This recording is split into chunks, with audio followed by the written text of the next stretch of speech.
We are back. Welcome. You are watching the SHW Offroad Daily Drop. I'm Jake. I'm with SHW Offroad, and we are one of the leading vehicle storage solution manufacturers here in the USA. But again, happy Monday. We're going to jump right into it. Today, we're talking about sleeping in vehicles, specifically on overland trips or some of your road trips and stuff. So if it's not something you've considered, you should consider. If you've been doing it a while, maybe I've got a couple good tips for you. But there's a few reasons why it's a popular thing to do, and maybe why you should consider it as well. But a few of the things off the top of my head, it's a good way to have a sleep system or an environment that you can sleep in that has hard sides, and with that comes a ton of pros. One of them is environmental resistance, right? You're out of the elements. Usually it's a little more stable when it comes to temperature control and just climate control in general.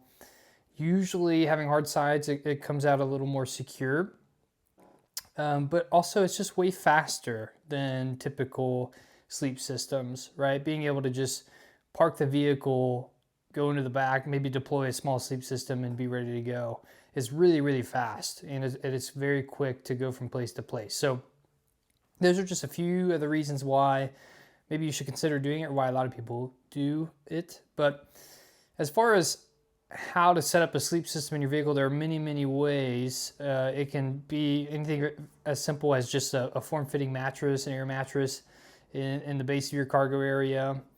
You could also do a sleeping platform, right? So a lot of people that want to keep their rear seats, but they want a flat platform all the way to the front seats, they'll build a sleep platform. And so they've got a wooden platform with maybe some storage underneath, and they'll sleep on top of that, so that they've got maybe 6 feet or so from the back of the front seats all the way to the rear hatch to use for sleeping area. But another really popular way to do it is to run drawers and then have some sleeping platforms built off of those drawers. We do this. It's a very common way to buy our drawer systems, whether it's an ultralight series or expedition series. So a lot of people will buy the drawers, and then they'll opt for the sleeping platforms to sleep in the vehicle as well. So those are just a few of the ways that you can set up a sleep system in your vehicle.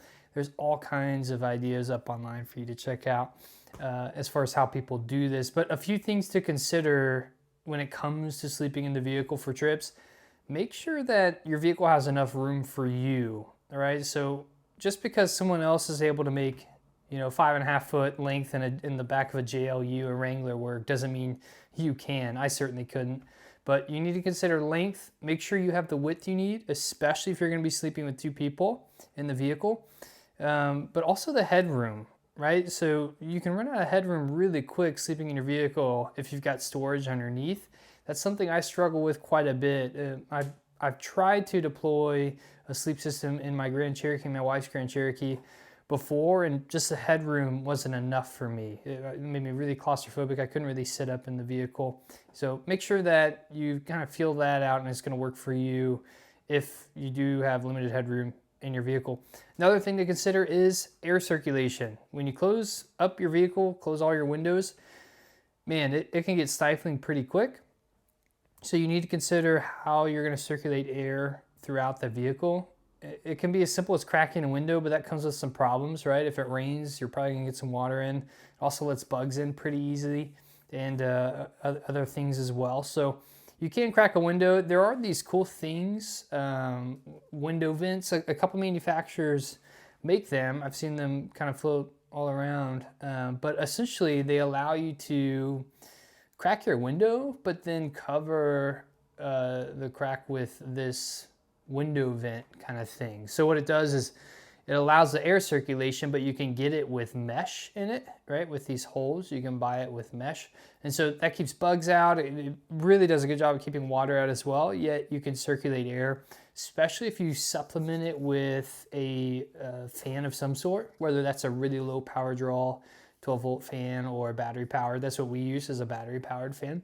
But this kind of setup really helps to circulate air and keep things from getting too stale inside the vehicle. A couple of other things to consider when it comes to sleeping in the vehicle: all of that stuff that you carry on your trips, you got to find somewhere for. Whether that's under the sleep system, things like fridges and luggage and bags and stuff, recovery gear, all that still needs a place So that can get tricky when you try to sleep in a vehicle. That's where drawers come in really handy. That's why it's a really popular setup for us and really popular setup for our customers. So you have to also consider fridges, right? So if you're sleeping 2 people in the back of a vehicle, you probably can't run a fridge back there. So a lot of people will relocate it to the passenger front when they're parked or when they deploy their sleep system, and then they just have a plug-in up front for their fridge, or they have a longer line to put the fridge somewhere. So just know that you got to work around your cargo, the stuff in the cargo area,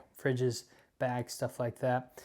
Lastly, I see this mistake quite a bit. A lot of people ask us about ours. You know, when you look at pictures of our sleep systems, usually they have a slight incline because we're using the back of the rear seat folded down in a lot of vehicles. And so they start with a rear incline, but when you actually put weight on them, the seats settle, right? So the cushions compress and the seats settle. So if you're gonna build your own, make sure you account for that. If you're keeping your seats in and you're using that for the platform, make sure you account for the seat settling a bit.